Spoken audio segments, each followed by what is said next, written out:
Hey guys, it's Q&A day again, and I'm also going to be playing some Battlefield 1 in the background. I know a few people had questions about that, so I'll do my best to answer them when I can in this video. And again, if you guys want to ask questions for next week, please do so in the comment section below. Let's get started. First question comes from Tejas Deep. Bro, when are you going to give us the good news about the marriage? Last video I mentioned that I was dating Shelby for over 8 years. Time and money. We've already talked about it a lot, and it's going to happen in our future, just in time. Blaze Inc. asks, are you ever going to make a vlog? Probably not. I don't live an adventurous lifestyle. I wake up, I shower, feed Winston, start streaming for 5 or 6 hours, sometimes even longer than that.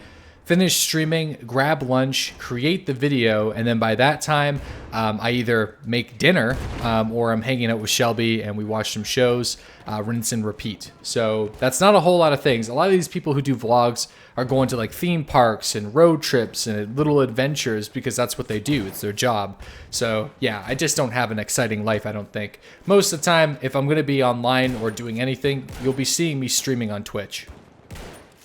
Next question comes from Real Gamers. How does DayZ pay for all these upgrades? It's not like it's that popular and they make millions, is it? Well, you have to remember that DayZ Mod was one of the most popular games going for the time at 2012. There was over 1 million people concurrently playing DayZ Mod back when the hype train was initially real. And a lot of people bought standalone. A hell of a lot. I think over 1 million people have actually purchased DayZ standalone. That's a lot of revenue that they can use to invest into their game. But not only that, Bohemia Interactive does a whole lot more. They also create Arma, the Arma franchise for Arma 3, and they fulfill military contracts. So the company is pretty big, but you're probably wondering, how is the ROI? And I'm sure people are still buying DayZ a lot, probably not as much as they used to, but I'm assuming that they haven't spent all of their money that they spent from the release whenever everybody bought it for early access right in 2013. Again, all that is just assumptions though. I don't have any relationship with the development team. Next question comes from Garrett the Wastelander. Do you think that they'll add snow for the winter months in DayZ? I know that they made weather colder and increased the chances of hypothermia. They have talked about adding snow, but it's never going to collect on the ground. So you'll see snow in the air, but it's not going to cover rooftops or anything. They will be working on a map called Namalsk, which will be one of the first modded supported standalone maps, and that is a heavy snowy map, so we are looking forward to that. Next question comes from Ahmed Fidel. You should stream or make a video with your girlfriend. Shelby and I actually did 2 streams this week. You can go to my Twitch channel and check out the VODs. I don't know the exact dates actually. I can't remember. Sometime in midweek we did an evening stream, and we also did an evening stream on Friday night. So check those out. Next question comes from Stephen Ming. Would you ever play with your subscribers on DayZ Underground? I have before, Twitch subscribers, but probably not my YouTube subscribers. Got a question from Ace Space. How do you like the looting in .61? I think it's well balanced, although I would like to see weapons like the M4 AUG, FNFAL, UMP, SVD, and VSS Ventores all spawn on top of helicopter crashes again, not inside of military bases. I think that's a silly idea. It needs to go back and add high value loot to the crashes and only have like SKSs and AKs inside the military camps themselves. I'm also finding items like food are spawning less inside of buildings, but more so on zombies and inside of sweaters and jackets. Onshot Killa asks, I was cooking meat and a pack of wolves rolled up on me. Any way that they could have smelled me cooking? I don't know. We don't know much about the AI surrounding the wolves other than they do have a chance to one-shot kill you, which I unfortunately found out the other day. And although their initial attacks don't do much blood or health damage, they do an immense amount of bone damage. So in my initial Wolfpack video, I mentioned that the wolves don't seem like much of a threat. Well, I just didn't have enough experience with the wolves, so it's pretty difficult to tell, but that would be an amazing feature if they could smell cooked food and are attracted to it. That would also help survivors who would want to track the wolves, lure them in with cooking meat. Next question comes from Legacy of CTD. When do you think the new maps and modding will be available for DayZ? We don't know. Nobody knows. The developers probably don't even know. So I'm assuming sometime in beta. I don't think modding is high up on their priority list at the moment. especially with the new player controller, vehicle controller, and a lot of bugs that they need to fix currently with DayZ standalone. Down the road, of course, it's going to be happening. It's already confirmed, just nobody knows when. Next question comes from Project Potato. I like playing DayZ, but none of my OG friends play DayZ. Do you have any suggestions on how I can find somebody to play with? I suggest checking out the DayZ forums by going to DayZ.com, and there are clans and groups that are always recruiting there. So you might get lucky and get pulled into a TeamSpeak, or participating on private hives and interacting with other survivors in positive ways. Grouping up with random people that you meet in the game is also a great way to meet other survivors. Next question comes from Clean Sweep Gaming. Is there a way to cook meat on a campfire without using a stick?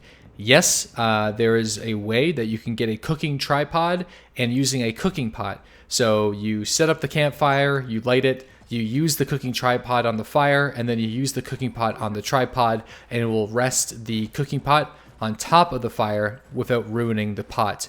You can also take a fire and make one inside of a house and use the grill to set the cooking pot on, and it won't ruin it. And you could also cook meat using a butane stove using a butane canister, and that is also a very efficient way of cooking meat as well, using a cooking pot or frying pan. Got a question from Brock Jude. Deadly, why do you automatically think that if it's a stream sniper, it's a squeaker that gave them a server? I never said that ever. I say kids sometimes. Doesn't matter how old you are. If you're immature enough to try to interrupt my broadcast constantly whenever we're doing Derp Squad events or even running the broadcast, then you're definitely not mature enough to be considered an adult, in my opinion. So yeah, they may not be squeakers, but they're still immature as hell. Next question comes from Yunga. Hey Deadly, what sniper do you prefer, the SVD or the Winchester? Definitely the SVD. It hits harder and it's semi-automatic with a 10-round magazine. Although the Winchester is great, it just can't compare to the power of the 7.62x54. It's a much more reliable round. Next question comes from Override. Can you please show yourself looting your kills when you upload to YouTube? Thanks.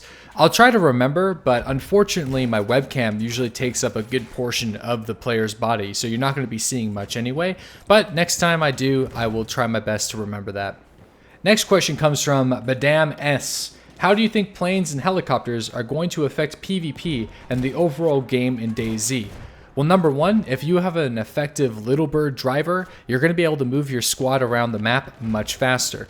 I'm not too sure if it's going to be similar to Arma 3, where you can actually sit, let me see here, up to 2, 4, 6, 8 survivors on a single Little Bird, or they're only going to allow 4 players. Either way, it's going to allow efficient pilots from Arma 3 to port over and be a very instrumental member of a squad. It's also going to allow squads to have an overwatch from the sky, which is going to be easier to spot player movements, and it's going to be easier to find player stashes and camps using helicopters and planes. That, in my opinion, is going to be their main purpose. Next question comes from Gummy. Why do you guys edit gameplay from Battlefield 1 and talk about other games? Well, Battlefield 1 is just a fun game to play, and it's got a lot of action, and it's a first-person shooter. And if I was just to talk about DayZ and had just standard DayZ footage, all you'd be seeing me doing is basically running in a field or looting buildings. And I just find Battlefield is a little bit more entertaining to watch while listening to some of these questions and answers. The last question of the week comes from Skillsy HD, who makes your channel art, logos, and Twitch icons. The D&E badge and my YouTube logo, my YouTube profile, was created by a man named Valiant Designs. Most of my emotes were created by myself. My Twitch overlays, like my on-screen gameplay overlay and my switching servers overlay and my intro, were all created by myself. Most of the emotes were created by myself and a few community members in the stream. I never really paid anybody to create emotes for the channel. I've done it all myself pretty much. So anyways, guys, thank you so much for asking all the questions this week. If you guys want to ask some questions for next week, please do so in the comment section below. And I'll see you guys tomorrow for some more DayZ.